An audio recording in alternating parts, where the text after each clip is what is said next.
everybody and welcome to the channel. In today's video, we're going to be checking out the all-new Transformers Red robot-enhanced design Beast Wars Optimus Primal. Now, you guys all know my opinion on this line. It's rather hit and miss, but actually taking a look here at Primal in the package, he does look very promising. Now, this particular release is a part of the fourth wave of these figures so far. Honestly, I cannot believe we're already 4 waves into this line, and he does come packaged with the reformatting version of Megatron, so be sure to stay tuned to the channel for an upcoming review of this guy. He looks really interesting, probably one of the best redecos we've gotten for a Megatron toy so far. But taking a look here at the package, you can see it's as dynamic as ever. I think the box art on these figures is phenomenal. You can see an epic image there of Optimus Primal with his sword looking as if though it's been dusted away by Thanos. You can see Beast Wars Optimus Primal, a really good window view display of the figure, and he definitely does take up pretty much the entire package. So we're dealing with what could potentially be the biggest Red figure so far. As we spin around here to the side, you can see some of the accessories, some wicked product shots here on the back, such as Primal actually dual wielding both of his blades like we saw in, I believe, that one episode.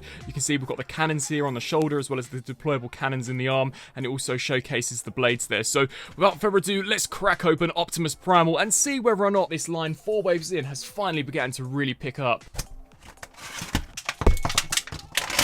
So I have literally just opened Optimus Primal out of the packet. I've literally had him out of that clamshell, I would say, for 15 seconds, and already the figure is a total bomb. Check out that cracked red plastic that's going on here for the hips. I haven't even moved any of the joints. What on earth is up with this line's quality control? It is some of the worst I've ever seen on a Transformers main line. This looks awful. What the Hasbro? You can see this side, luckily, is pretty decent, but why are these made out of that clear transparent plastic? It's just completely mind-boggling. This should not come cracked. These figures are not the cheapest on the market. Oh, they're just so frustrating. And so here we have Optimus Primal cracked open and out of the packaging, and setting some of my negative first impressions aside due to the awful QC, this figure has actually turned out really awesome. I think this is probably one of the better Red figures that we've gotten so far. It is just such a shame that the quality control on these figures across the board for the most part absolutely sucks. But nevertheless, we'll very quickly actually go through the accessories first. So we do get a pair of fist hands. I've got to be honest and say the sculpt as well as the paintwork on these is really nicely done. You can see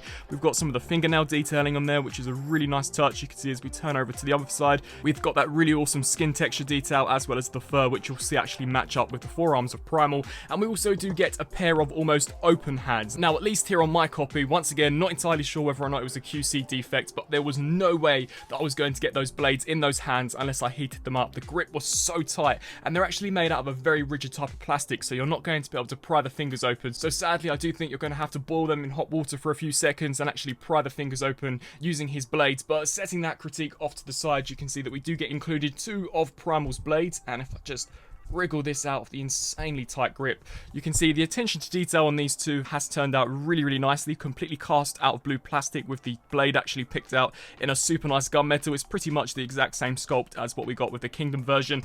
And if I just take this one here, it does have the feature of actually combining, much like demonstrated on the packaging, which is a really nice touch. So you can have Primal dual wield these against Megatron. As mentioned beforehand, we do get included the open pair. You can see how I have tried my best to actually pry the fingers open using that hot water method, but the wrist connection is just so loose on this particular one. You can see how it's wriggling off, and there is in fact a slight gap, so this definitely isn't clasping that mushroom peg as well as this particular side, but it's very easy to just swap them out. You simply just pop that section off, take this, and then pop this here over the top, which actually holds in a lot better. And just to very quickly demonstrate for this side, you simply just pop that off, come to this section, and pop that on. Now, as first seen with the second wave of these figures, Primal here does have some special features. So you do in fact have the capability of completely detaching this front chest piece to reveal some awesome muscular mechanical detail. This is probably the best I've seen of this particular feature on a Red figure so far. This looks insanely cool. You can see how we've got the pecs there of Primal, really nice detail. I love the gunmetal that they've used here. This looks excellent, and we'll touch base more with this when we go through articulation, but with this chest piece removed, it does allow you to get a fantastic ab crunch out of the figure. We can also spin our attention here to the back and remove, I imagine, the jetpack section of Primal, so this can be very easily removed. And you can see we can then flip out the cannons forwards, or you can flip them down to give you that jetpack look, and it simply does just attach here on the back. It is slightly loose, and of course there's a wriggle around as there's no indent in the actual peg itself, so it will have a tendency to be misplaced, which is something that I wish they could have improved upon. But nevertheless, taking a look here at the details of Primal, I think the head sculpt looks fantastic. Now, they have decided to go with the mouth look of Primal. Personally, I'm I'm not that fussed. It would have been awesome if we could have got some swappable heads, considering this is an action figure, but the attention to detail I think looks wicked. You can see really nice looking paint, all been applied for the most part pretty well. You can see here for that chest piece looking fantastic, the gunmetal silver, the blue, as well as that red in the circular section. And the fur texture detail I think across the board looks awesome, especially here for the shoulder pads. You can see here where the neck section is, and even the actual neck of Primal, very cybernetic in design. I think that all looks really cool. You can see here for the arms, red and white. Taking a look here to the forearms, that all looks super cool. Sadly, one thing to mention is that the type of plastic they've used here for the hip joints is actually featured here on the shoulder joints, albeit this time cast in black, and this is in fact, it looks to be almost smoky or transparent. I definitely don't think this is as durable as the type of plastic that we've got going on here for the bicep, and I have no idea as to why they've decided to give those particular joints that type of plastic, as they're no doubt going to stress and break over time.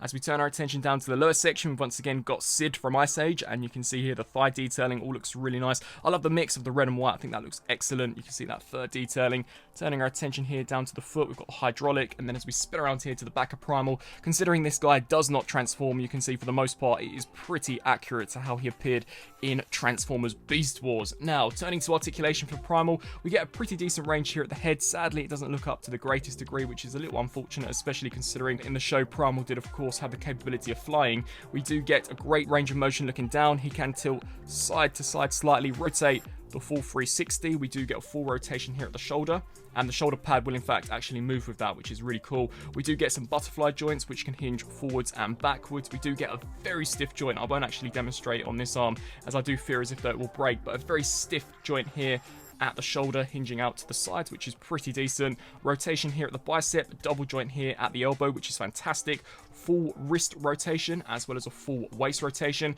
You guys saw earlier on that if you do move the chest piece out of the way, we are able to utilize this ab crunch, albeit looking slightly unusual with the chest piece bent, but it's definitely something you can do. It can crunch back as well slightly before it's hindered by the firmer plastic. We do also get a hinge joint kicking forwards that far, as well as back to that far, out to the sides.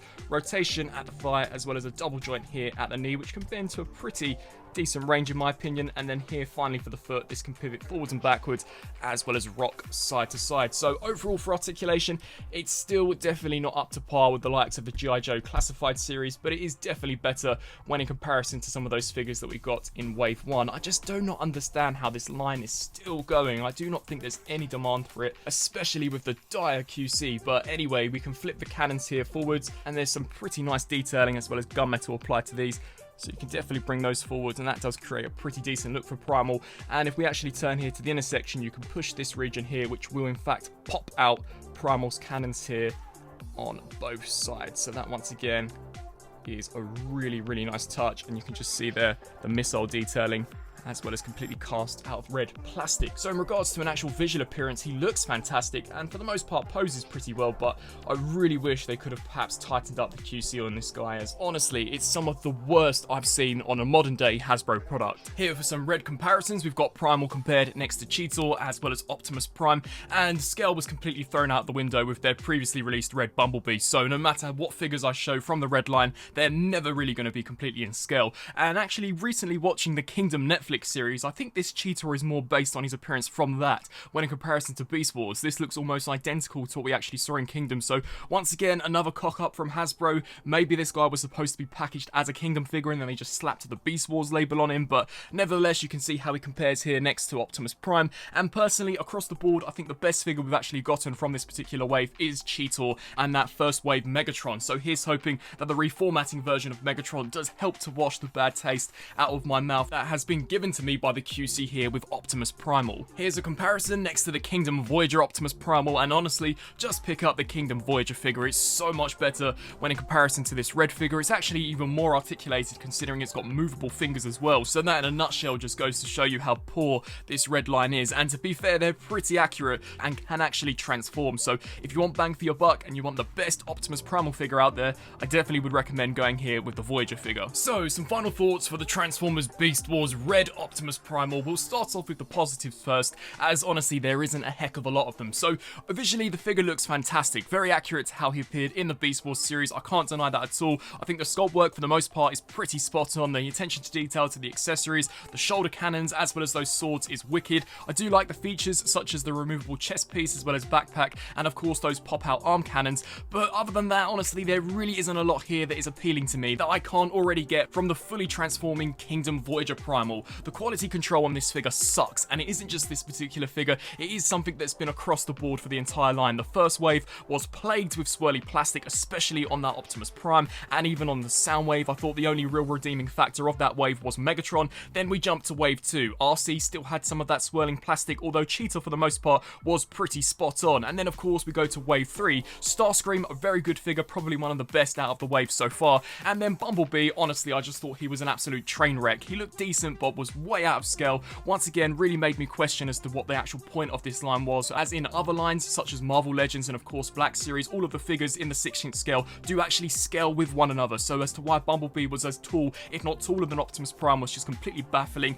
And the QC here on Optimus Primal is just abysmal. Take him out of the plastic tray, I had a fully cracked hip joint, which is just not on at all, especially for a modern day product. They've used this very weird smoky, almost transparent plastic for the hip and the shoulder joints, the most important joints on an action figure, and those joints are also indented as well, especially where the shoulders are concerned, so if you apply too much pressure to them when actually ratcheting the joints out, you're no doubt going to actually break the plastic, which is just so bad. The fact that I had to actually boil the hands out of the box in order to install the swords isn't the end of the world, but why the hands weren't made out of pliable plastic, I have no idea at all. So overall, this is a figure that honestly I cannot recommend to you guys, especially with that Kingdom Voyager on the market for pretty much exactly the same price. It may be perhaps $10 more, but for $10 more you are guaranteed to get for the most part a quality figure, which in my opinion is just as accurate as this guy, but is made out of so much better plastic and of course can actually transform. So I really would love to know your thoughts down in the comment section below. What do you guys think of this R.E.D. Optimus Primal? Yes, it looks fantastic, but is it great? Definitely not.